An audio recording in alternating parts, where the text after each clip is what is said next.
श्याङ्के च विभाति भूधरसुता देवापदामस्तके भाले भालविदुर्गले च गरलं यशोरशिव्यालराट् सोऽयं भूतिविभूषणः सुरवरः सर्वाधिपा सर्वदा सर्वा सर्वगतः शिवः शशिनिभः श्रीशङ्करः पातु माम्।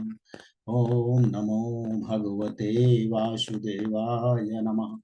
ओम नमो भगवते वासुदेवाय नमः। ओम नमो भगवते वासुदेवाय नमः। देवियों सज्जनों, गोस्वामी तुलसीदास जी महाराज द्वारा विरचित श्री रामचरितमानस के अयोध्या कांड में निहित कतिपय प्रसंग आपके समक्ष प्रस्तुत करने हेतु उपस्थित हूं। सुधी श्रोतागण, मर्यादा पुरुषोत्तम प्रभु श्री राम उस परमपिता परमेश्वर के मानव स्वरूप हैं जो संपूर्ण ब्रह्मांड का सृजन करता, पालन करता व संहार करता है। वही ब्रह्मा है, वही विष्णु है, वही महेश है। त्रेता युग में अन्याय, अनाचार, अहंकार के प्रतीक राक्षस राज रावण के समूल नाश हेतु वह मानव अवतार धारण करते हैं और अपनी लीलाओं से जनमानस को प्रेम, दया, करुणा, सहिष्णुता का संदेश देते हैं।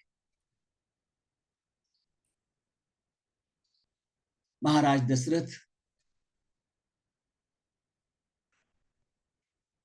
महारानी कैकेयी द्वारा याचित दो वरदान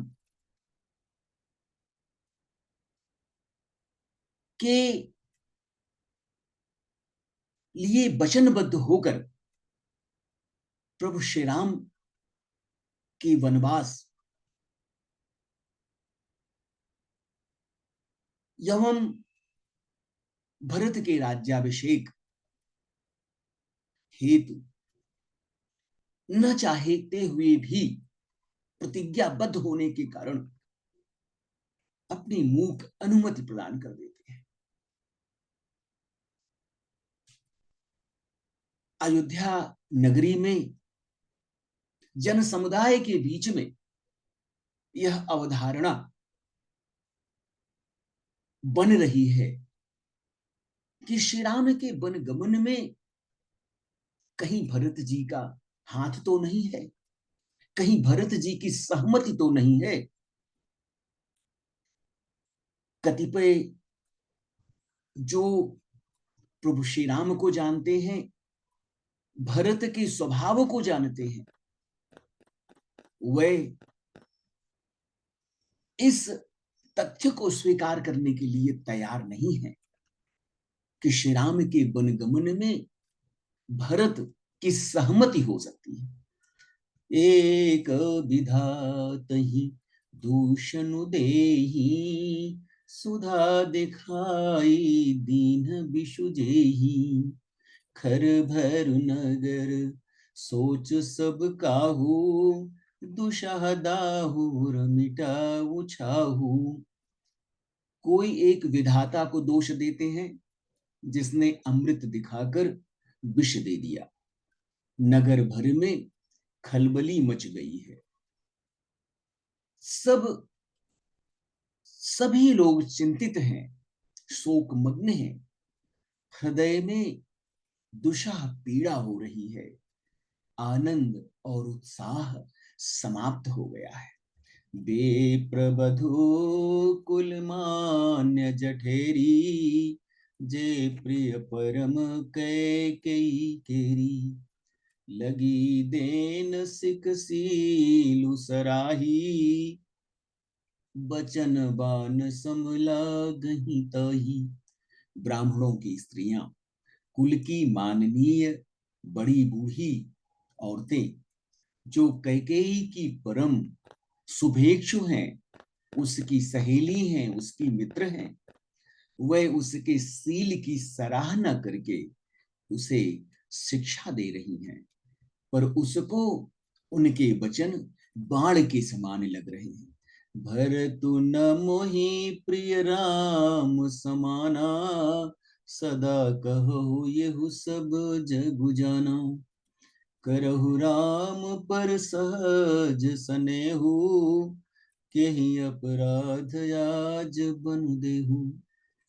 नगर की स्त्रियां कहती हैं कि हे कैकेयी, तुम तो सदैव यही कहा करती थी कि श्री राम जी के समान मुझको भरत भी प्यारे नहीं है।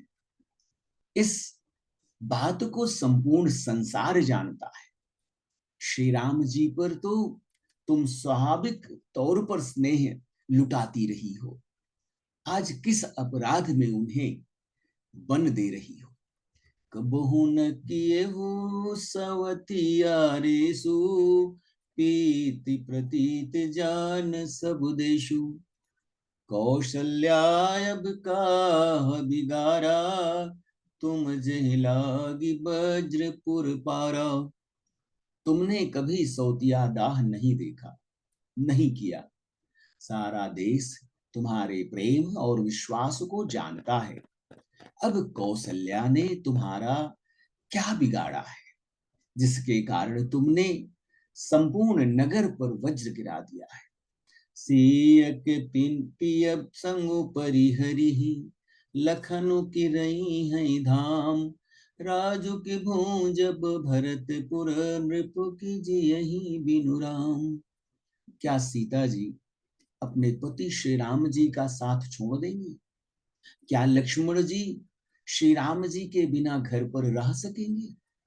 क्या भरत जी श्री राम जी के बिना अयोध्यापुरी का राज्य भोग सकेंगे? और क्या राजा दशरथ श्री राम जी के बिना जीवित रह सकेंगे? अर्थात न तो सीता जी यहां रहेंगी और न लक्ष्मण जी रहेंगे, न ही भरत राज्य करेंगे और न राजा ही जीवित रहेंगे। सब कुछ उजड़ जाएगा। अस बिचारी बुर छाणहु कोहू, शोक कलंक कोठि जनि होहु।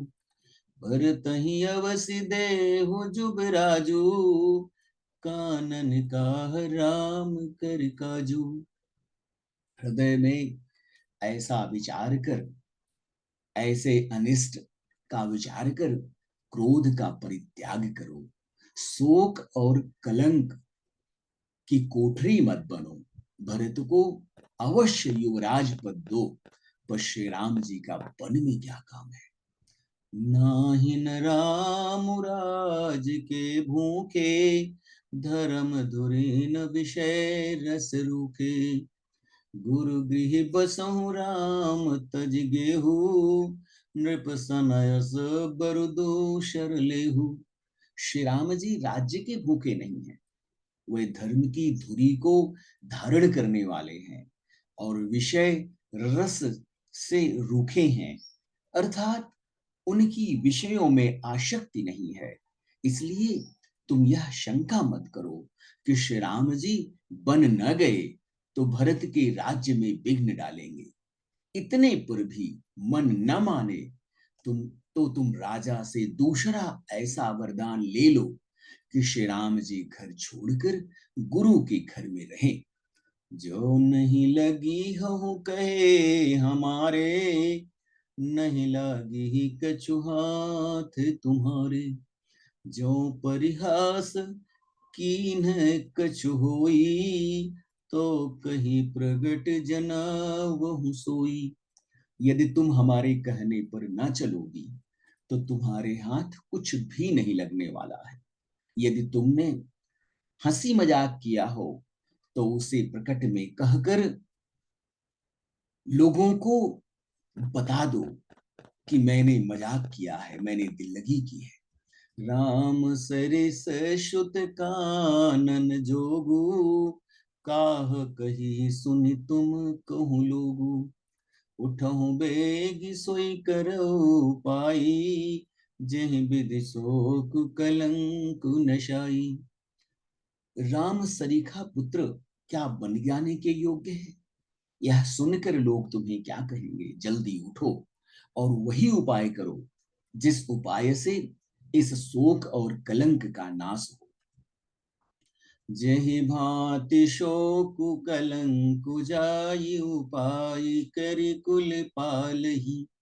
हठि फेरु राम ही जात, बन जनि बात दूसर चालही। जिमि भानु बिनु दिनु, प्राण बिनु तनु, चंद बिनु जिमि जामिनी। तिमि अवध तुलसीदास, प्रभु बिनि समुझ धमजिय भामिनी।